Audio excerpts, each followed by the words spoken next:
शर्मा जी की बेटी। सरल, सुशील और शांत, ये क्वालिटी थी सरस्वती की, जो कि शर्मा जी की बहू थी। क्या है बहू, जब देखो तब किचन में खटर पटर करती रहती हो, लेकिन खाने को कुछ देती ही नहीं।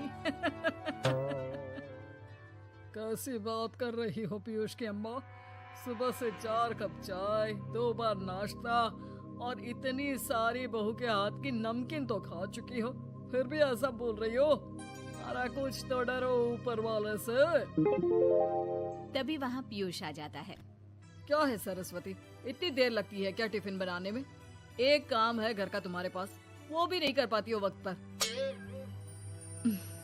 आपका टिफिन टेबल पर रखा है और नाश्ता भी, बाकी का सामान बेड पर रखा है और अब मैं मंदिर जा रही हूँ। सरस्वती मंदिर चली जाती है। उसके जाने के बाद घर में, यार माँ कैसी गवाह लड़के से शादी करा दिया है। मंदिर, पूजा, किचन और सास ससुर के सिवा इसे कुछ दिखता ही नहीं है कि कैसे खुद को स्मार्ट बनाकर रहना होता है, कैसे लोगों से जुड़ना है, बातें करनी है, ऐश करना है। अरे पैसा बचाओ और कुछ आता ही नहीं इस लड़की को। जो क्वालिटी तू गलत तरीके से बता रहा है ना, दरअसल एक अच्छी गृहिणी की वही सारी अच्छाई होती है बेटा। घर को चलाना, समाज में इज्जत दिलाना और घर वालों का ख्याल रखना, और चाहिए ही क्यों? अरे क्यों नहीं चाहिए कुछ और? लड़की ऐसी होती है कि घर आए तो पूरा घर बदल कर रख दे, सभी को खुश रखे। लेकिन बहू के अंदर तो ये सारी क्वालिटी है ही नहीं। अरे खुश तो उन्हें रखा जाता है जो खुश रहना जानते हैं। तुम लोगों को तो कोई खुश नहीं कर सकता। पिताजी, अब आप ही लोग सोचिए, क्योंकि मैं किसी और से शादी करना चाहता हूँ। आप लोगों को बहू के साथ रहना है या मेरे साथ? क्योंकि मैं अब इसके साथ नहीं रह सकता। मैं बहू को नहीं छोड़ सकता। उसके मरते पिता को मैंने वादा किया था कि मैं उसे बेटी बनाकर रखूंगा। तो ठीक है ना माँ, तैयार कर ले अपना सामान, हम दोनों किसी और घर में रहने चलेंगे तेरी नई बहू के साथ। अरे हाँ बेटा, वही ठीक है, लेकिन मैं तेरे पिता के बिना भी तो नहीं रह सकती। तो मेरे बिना रह सकती हो? ठीक है, मैं अकेले ही चला जाता हूँ। बेटा वहाँ से चला जाता है, लेकिन सास का दिल नहीं लगता। बहू मंदिर से भी हो आती है और फिर, माँ, पिताजी, खाना लग गया है, खा लीजिए। हाँ, तुझे बस आता ही क्या है, खाना बनाना और खाना खिलाना। अरे सुन, मेरे सारे कपड़े पैक कर दे। क्यों माँ जी, कहीं जा रही हैं क्या? हाँ बेटे, ये अपने बेटे के साथ रहने जा रही है, लेकिन घबरा मत, तेरा पिता तेरे साथ है। बहू समझ नहीं पाती कि उसके साथ हो क्या रहा है, लेकिन फिर ससुर उसे सारी बात बता देता है। बेटा, ये नई बहू कब आ रही है? मुझसे घर का काम नहीं होता। वैसे भी तेरी पहली निकम्मी बीवी ने मुझे किसी काम का नहीं छोड़ा।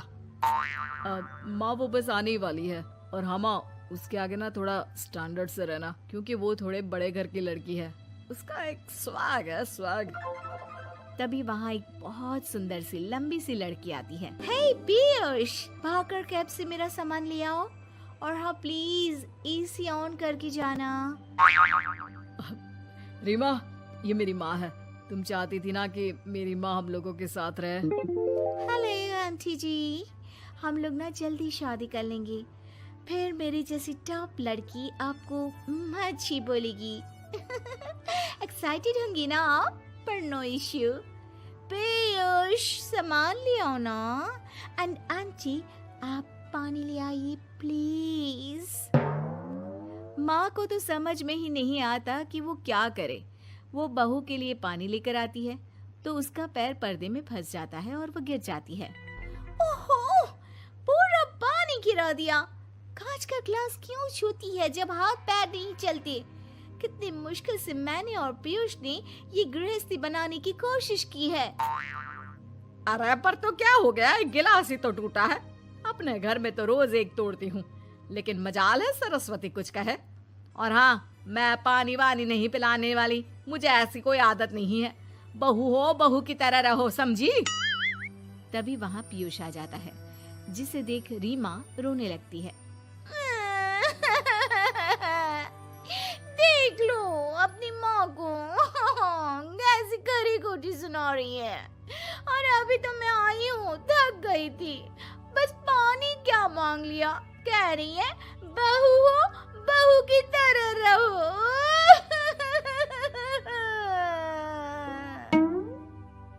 अरे यार माँ, समझा कर लाया था ना कि कैसे रहना है। माँ ऐसा करोगी तो मैं भी नहीं रख पाऊंगा तुमको हमारे साथ। वैसे भी आप ये समझो कि रीमा ने खुद कहा था कि माँ को साथ रखना। अरे हाँ हाँ बेटा, वो सिर्फ इसलिए कि मैं घर का सारा काम करूं, बैठे बैठे इस महारानी को खाना पानी दूं। वैसे भी मैं जा रही हूँ, मुझे तो इस लड़की की शक्ल भी अच्छी नहीं लग रही। मेरी सरस्वती के आगे तो ये कुछ भी नहीं है। निकलो निकलो यहाँ से। मैंने सोचा था बिना पैसे का नौकर मिल जाएगा, लेकिन नहीं, कुछ लोगों को आदत होती है फ्री की रोटी खाने की। निकलो यहाँ से। पीयूष, धक के मार कर निकालो इस औरत को यहाँ से। अरे ये कैसी बात बोल रही हो रीमा? ये माँ है मेरी, माना थोड़ी जिद्दी है। अरे वाह बेटा वाह, अभी भी तुझे मेरी ही गलती दिख रही है ना? कोई बात नहीं। माँ वापस घर आ जाती है। बहू, मुझे माफ कर दे बेटा, वो तो शैतान का नानी है। माँ, मैं उनके बारे में कोई बात नहीं करना चाहती। ये मेरा मायका है। अब आप लोग मेरे माता पिता, मैं हमेशा यहीं रहकर आप लोगों की सेवा करूंगी। नहीं नहीं बेटा, हम करेंगे तेरी शादी किसी अच्छे लड़के से।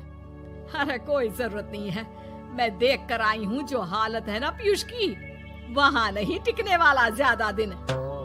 ना टिके वो उसकी मर्जी, लेकिन मेरी बेटी इतनी गई गुजरी नहीं है जो उसे कभी भी छोड़ो और कभी भी वापस आ जाओ तो वो तुम्हें अपना ले। अब ज्यादा ही हो रहा है आपका। माना मैंने गलत किया बहू के साथ, लेकिन वो उसका पति है। और फिर कहावत है ना, सुबह का भूला शाम को वापस आ जाए तो उसे भूला नहीं कहते। तभी वहाँ पीयूष आ जाता है। माँ, वो भूला आ गया, मुझे माफ कर दो सरस्वती के जिस गुण को मैं सही नहीं मानता था। दरअसल जीवन को सही तरीके से जीने के लिए वही गुण होने चाहिए। मुझे माफ कर दो सरस्वती, मैं आज के बाद तुम्हें और पापा को छोड़कर कहीं नहीं जाऊंगा।